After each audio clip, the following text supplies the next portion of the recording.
इस समय जहां दक्ष रहता था वो जगह पिंडारी इलाके में आता था। वो झुंझुनू की पहाड़ियों के पूर्वी क्षेत्र के हजारों सैन्य पेड़ों में से एक था। पहले इसे महारानी के साम्राज्य में फौजी कैंप के रूप में जाना जाता था। हर एक गढ़ का मुखिया हर साल लगान का भुगतान करता था। हर गढ़ यानी किले पर शासन करने वाले मुखिया को सेनापति कहा जाता था। पूर्व जन्म के बाद दक्ष पिंडारी सेनापति मलिक का नवा बेटा था। वो रात दक्ष ने बर्फ सी ठंडी रात में बड़ी कठिनाई से लकड़ी के पटरे पर सोकर बिताई थी, जिसमें बिस्तर भी नहीं था। उस पटरे पर लेटा हुआ वो पूरी रात अगले दिन होने वाले उत्सव के बारे में सोचने लगा कि इस गढ़ के मालिक ने 16 साल की उम्र तक पवित्र ताबीज ग्रहण नहीं किया है। शायद भगवान उसे भूल गया था। आखिर मुझे इस पवित्र ताबीज को हासिल करने के लिए क्या करना होगा? मान्यता ये थी कि यदि कोई पवित्र ताबीज ग्रहण करता है तो पूजा के समारोह में शामिल होना होगा, जहां भैरव के आशीर्वाद से ताबीज मिल पाता है। तभी वो झुंझुनू क्षेत्र में योद्धा माना जा सकता है। इस इलाके और राज्य की यही परंपरा रही है। भैरव की पूजा के लिए पिंडारी सिटी के लोग मंदिर के पास इकट्ठा होते हैं। आमतौर पर बुद्धि और शक्ति में अधिक ताकतवर बालक जल्द ही पवित्र ताबीज हासिल कर लेता था, और अपने पिछले जन्म में दक्ष ने तो पवित्र ताबीज तभी ग्रहण कर लिया था जब वो माँ के गर्भ में ही था। लोग उसे अपने जमाने का अभिमन्यु कहते थे। दक्ष युद्ध के सभी कौशलों के साथ ही पैदा हुआ था। बदकिस्मती से इस जन्म में 16 साल की आयु के होने के बाद वो पवित्र ताबीज नहीं पा सका था, या यूं कहें कि उसे मौका नहीं मिला।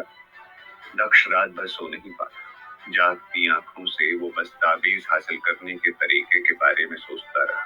वो देर तक सोचते सोचते उठकर बिस्तर पर बैठ गया। उसकी उंगली में एक अंगूठी थी जिसका नगीना सफेद था। हैरानी की बात यह थी कि अंगूठी पिछले जीवन में भी उसके साथ थी। दक्ष अपनी इस अंगूठी को गौर से देखने लगा। उसने इस अंगूठी को उंगली से निकाला और उलट पुलट कर उसे देख रहा था। उसे लग रहा था कि हो ना हो यह अंगूठी उसे किसी भी देवता का आशीर्वाद पाने में मदद करेगी, ताकि वो पवित्र ताबीज ग्रहण कर सके। पिछली जिंदगी में उस अंगूठी ने उसके लिए बहुत कमाल किए थे, और यह अंगूठी उसे सम्राट वीरभद्र ने उसके 16वें जन्मदिन पर उपहार में दी। हालांकि दक्ष को उस अंगूठी के चमत्कारों के बारे में जरा भी मालूम नहीं था। वो उसे हमेशा अपने साथ रखता था। हमेशा उसकी उंगली में ये अंगूठी बनी रहती थी। उसे कतई उम्मीद नहीं थी कि ये 800 सदियों के बाद भी ये अंगूठी उसकी आत्मा के साथ नए जीवन में भी उसके साथ बनी रहेगी। दक्ष ने सोचा, दूसरे जन्म में भी अंगूठी मेरे साथ है तो इसका कोई ना कोई मकसद तो जरूर होगा।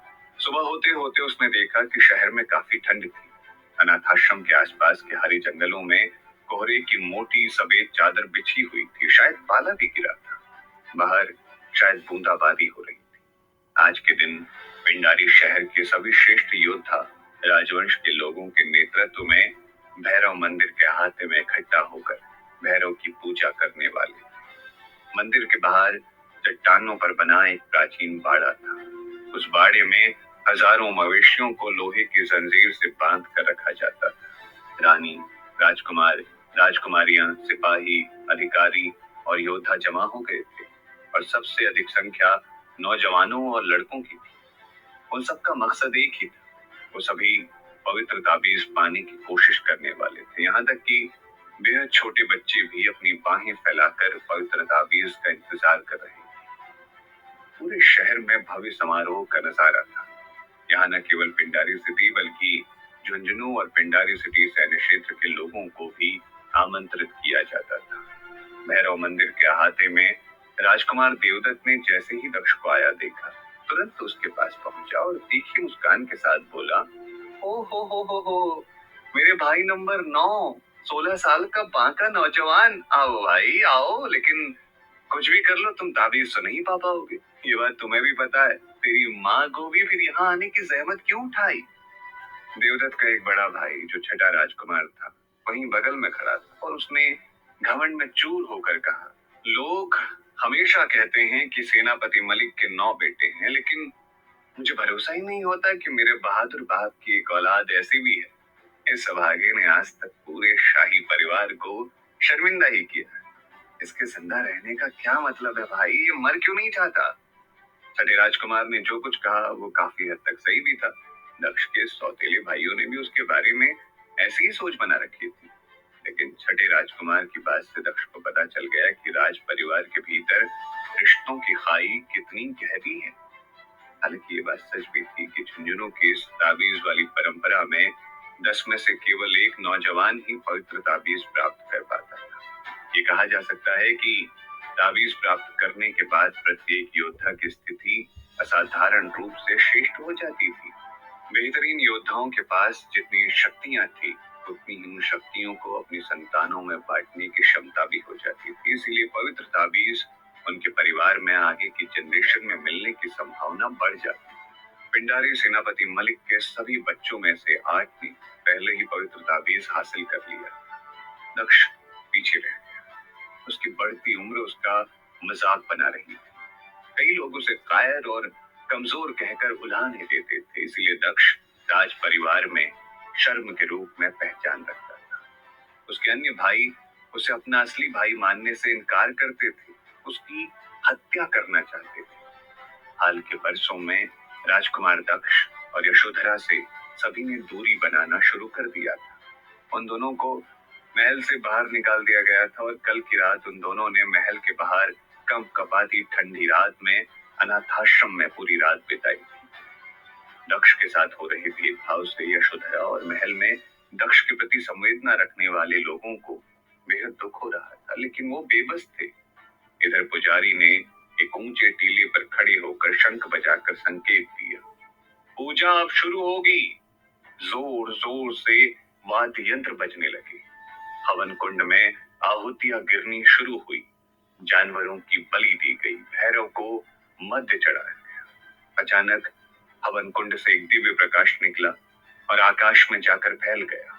तभी आकाश से एक ताबीज गिरी और एक 6 साल के बच्चे के गले में आ गई। भीड़ में हर कोई हैरान था और चिल्ला रहा था कि छोटा लड़का सूबेदार राम सिंह का बेटा है। ये केवल 6 साल का है और इसे पवित्र ताबीज मिल गया। सचमुच ये महान योद्धा साबित होगा। ताबीज की भी अलग अलग श्रेणियां थी। 1 से 9 तक लिखे ताबीज में 1 को कमजोर स्तर का जबकि 9 को सबसे शक्तिशाली माना जाता था।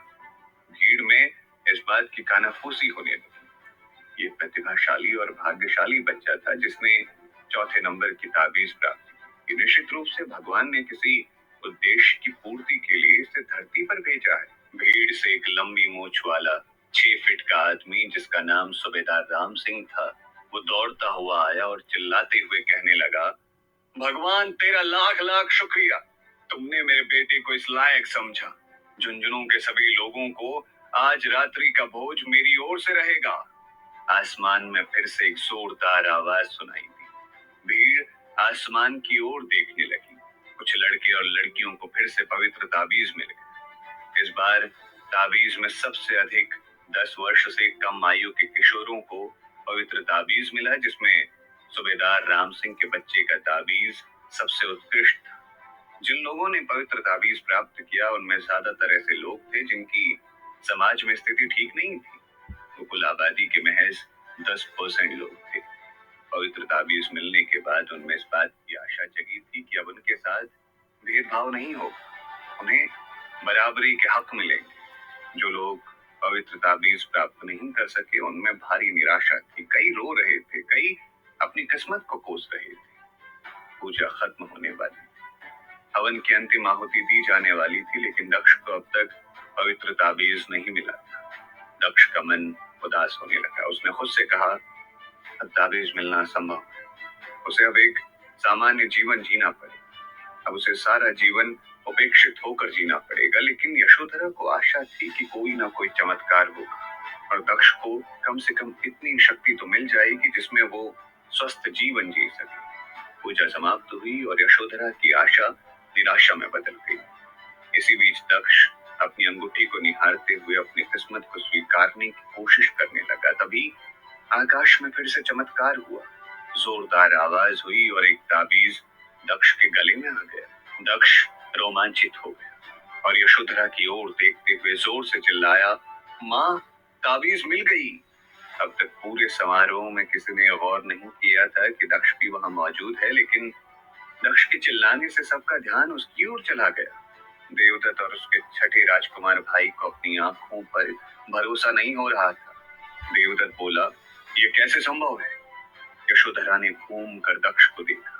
उसने आखिरकार ताबीज पा लिया। वो उसके पास दौड़ी। माँ ने अपने बेटे को सीने से लगा लिया और खुशी के आंसू के साथ कहा, अब दक्ष स्वस्थ होगा, मेरा बेटा स्वस्थ होगा। तभी राज्य का मंत्री आया और उसने कहा, बधाई हो दक्ष, रानी ने आपको आमंत्रित किया है ताकि व्यक्तिगत रूप से ताबीज की समीक्षा की जा सके। यशोधरा के चेहरे पर शंका के भाव आ, मानो कुछ गलत होने वाला। वो बुदबुदाई, रानी,